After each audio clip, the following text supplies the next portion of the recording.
Hello student, welcome back to our channel. This side Priyanka Khanna, आपकी अपनी educator. बेटा आज हम बात करने वाले हैं, जैसा कि आपको स्क्रीन पे दिख रहा होगा, आज हम बात करने वाले हैं वेटनरी के बारे में।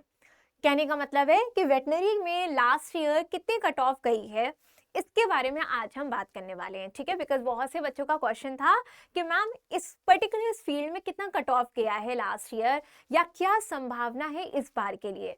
तो बेटा ये वीडियो आप उन सारे स्टूडेंट्स के लिए है जो वेटनरी में क्या करना चाहते हैं, बैचलर करना चाहते हैं, मीन्स वेटनरी डॉक्टर बनना चाहते हैं, आप ये कह सकते हैं इन शॉर्ट, है ना। तो बच्चों वीडियो को स्टार्ट करने के पहले आप सबसे हमेशा की तरह रिक्वेस्ट है कि प्लीज हमारे चैनल को लाइक, शेयर एंड सब्सक्राइब करना मत भूलिए। और खास तौर से अगर आप नए हैं इस चैनल में तो जल्दी से सब्सक्राइब कर दीजिए, बिकॉज इस पर्टिकुलर चैनल के मीडियम से आपको बहुत ढेर सारी टाइप की इंफॉर्मेशन काउंसलिंग से रिगार्डिंग मिलती है। ठीक है, तो बच्चों अगर हम बात करते हैं, किसकी बात करते हैं, अगर वेटनरी की बात करें, वेटनरी डॉक्टर आपको अगर बनना है, सो जैसा कि आप जानते हैं कि वेटनरी किसके लिए होता है। जैसे कि अगर हम बात करते हैं नॉर्मल, बहुत से बीडीएस डॉक्टर होते हैं, ठीक है, आयुर्वेदा के डॉक्टर होते हैं। इसी तरीके से वेटनरी डॉक्टर क्या करते हैं, ये करते हैं एनिमल का ट्रीटमेंट, क्योंकि बीमार तो देखिए वो भी पड़ते हैं, उनके लिए भी डॉक्टर्स चाहिए। तो जो एनिमल के ट्रीटमेंट के लिए जो उनका जो इलाज करते हैं वो होते हैं हमारे वेटनरी डॉक्टर। तो आज हम बात करेंगे कि इसकी लास्ट ईयर की कितनी कट ऑफ गई है। अब बात ये होता है कि इसको हम स्टार्ट करें इससे पहले आप ये जान लो कि जो total number of veterinary college हैं लास्ट ईयर तक वो 54 थे, ठीक है, जो कि आपके ऑल इंडिया काउंसलिंग में पार्टिसिपेट करते थे।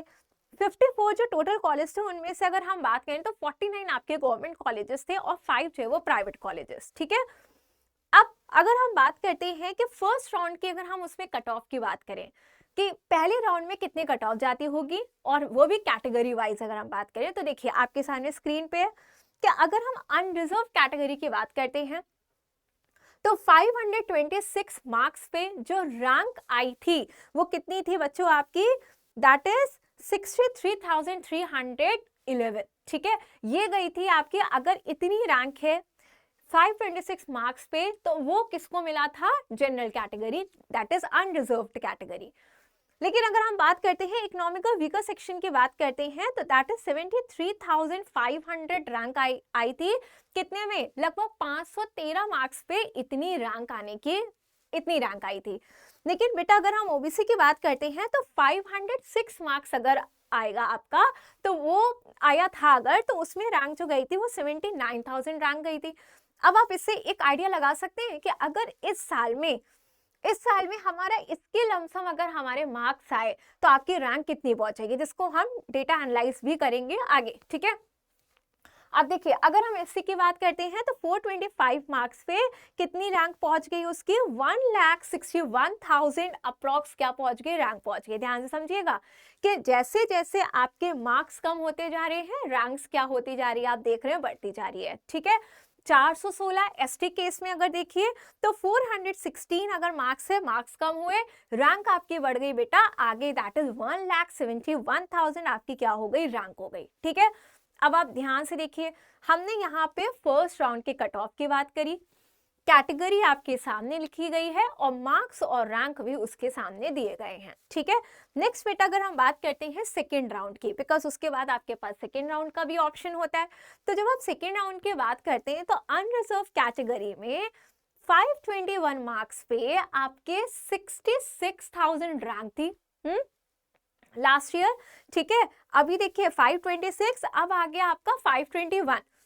अगर हम बात करते हैं इकोनॉमिकल वीकर सेक्शन की, अगर बात करें तो लगभग 490 मार्क्स पे आपके कितने बच्चों थे, दैट इज रैंक जो थी वो 76,000 रैंक पहुंच गई। किसमें, जब आपके 490 के अप्रॉक्स मार्क्स थे तो इतनी रैंक पहुंच गई। एंड अगर हम ओबीसी की बात करते हैं तो 519 पे 68,000 रैंक पहुंची लगभग, और एससी के केस में 425 पे 1 लाख रैंक पहुंच गई, 1,61,000। हाउएवर इन एसटी केस जब 409 उसके मार्क्स 409 मार्क्स थे स्टूडेंट्स के, तो उसमें पहुंच गई बेटा रैंक आपके 1,80,000 रैंक पहुंच गई। बात क्लियर हो रही है?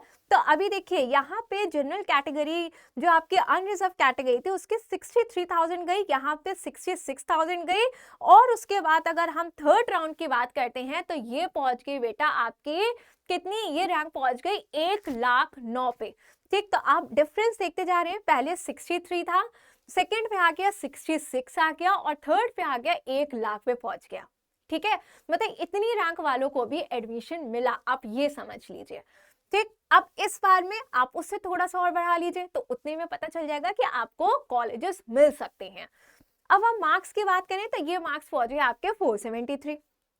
नेक्स्ट अगर हम बात करते हैं इकोनॉमिकल वीकर सेक्शन की, तो अगर आप पिछले डेटा से देखेंगे, कंपेयर करेंगे तो 73,000, फिर उसके बाद आ गई आपकी 76,000, एंड अब आ गई 1,64,000 पे। मतलब इसका मतलब क्या है, सीट्स काफी अवेलेबल होती हैं, काफी वैकेंट होती हैं, तभी तो वो थर्ड राउंड पे इतनी रैंक्स पे भी एडमिशन मिल रहा है, एंड मार्क्स कितने हैं 422। ठीक है, अब ओबीसी की बात करिए तो ओबीसी में अगर आप देखेंगे तो 7 दैट इज 79, फिर हो गया आपका क्या, यहाँ पे अगर हम देखें तो 1,40,000 पे क्या हो गई इसकी ओबीसी कैटेगरी में, इतने 443 मार्क्स में मिला।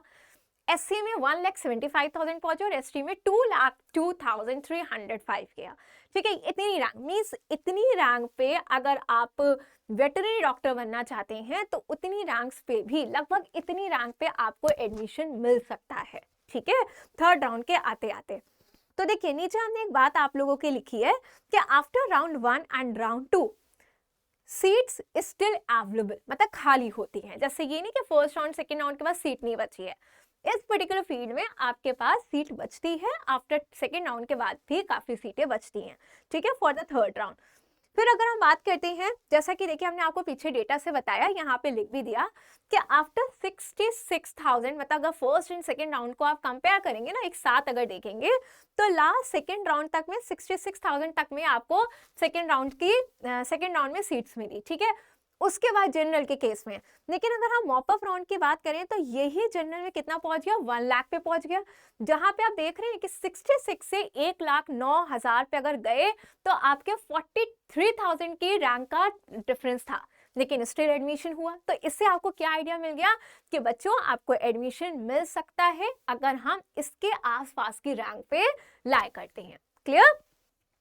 तो देखिए अब इसका एक कंक्लूजन हमने निकाला कि इस ईयर, जैसे कि अगर हम वहां पे देखें फर्स्ट राउंड की तरफ अगर आप देखें बच्चों, तो आपका 63,000 था। ठीक है, अब अगर आप एक डेटा के एनालाइज करेंगे तो अगर इस साल आपका 70,000 पे भी आती है रैंक जनरल कैटेगरी के लिए, ठीक है, मतलब राउंड 1 एंड राउंड 2 में अगर आपकी देखा जाए कि 70,000 तक अगर आप आते हैं तो आप एक सिक्योर रैंक में आते हैं।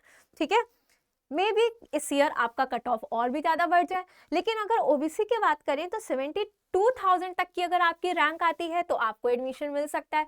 मीन्स ये जो चीजें हमने एनालाइज की ना पीछे के डेटा को देख के, कि पिछले अगर मान लीजिए 70,000 पे ओबीसी का एडमिशन हुआ, ओबीसी कैटेगरी में स्टूडेंट्स के अगर एडमिशन हुए, तो इस साल 72,000 पे भी आपका एडमिशन होने की प्रोबेबिलिटी है। ठीक है, अब अगर हम बात करते हैं इकोनॉमिकल वीकर सेक्शन की, तो उनका 80,000 तक में रैंक आता है तो उनको एडमिशन मिलने की चांसेस है। एससी के केस में 1,70,000 तक पहुंचता है, स्टिल उनके पास चांस है, एंड एसटी के केस में 1,90,000। ठीक है, तो बेटा ये है आपके लिए कि एक डेटा एनालाइज। फर्स्ट हमने क्या बताया कि आपकी राउंड 1, आपका राउंड 2 और आपके मॉपअप में कितना गया, कितना डिफरेंसेस आए, और उसके बाद आप ये एनालाइज करके बताया कि देखिए अगर आपकी इतनी जाती है, इतनी रैंक आती है तो आपको एडमिशन मिल सकता है वेटनरी में। क्लियर? तो बेटा ये आपके लिए था जहां पे हमारे स्टूडेंट्स होपफुली चीजें समझ गए होंगे कि किस किस रैंक में आपके पास प्रोबेबिलिटी है। बिकॉज आपके बहुत क्वेश्चंस होते हैं कि मैम अगर हम इस कैटेगरी से बिलोंग करते हैं, हमारी इतनी रैंक है, ठीक है, तो हमें कहाँ एडमिशन मिलता है। तो आप इस डेटा को अच्छे से एक बार देख लीजिएगा। Clear student? अगर आपको इसका पीडीएफ चाहिए तो आप प्लीज कमेंट सेक्शन में लिख दिएगा, हम इसका पीडीएफ भी डिस्क्रिप्शन बॉक्स में डाल देंगे। हाउएवर वीडियोस में आप स्क्रीनशॉट भी ले सकते हैं, ये भी आपके पास एक अपॉर्चुनिटी है, या आप कह सकते हैं ये भी एक सेफ साइड है। सो स्टूडेंट, इसी तरीके से अगर कोई भी आपकी क्वारी है तो जरूर कमेंट सेक्शन में लिखिए, हम आपकी क्वारीज को जल्दी ही पूरा करने की कोशिश करेंगे। सो मिलते हैं अपने नेक्स्ट वीडियो में बहुत ही जल्दी। Till then bye and take care of yourself.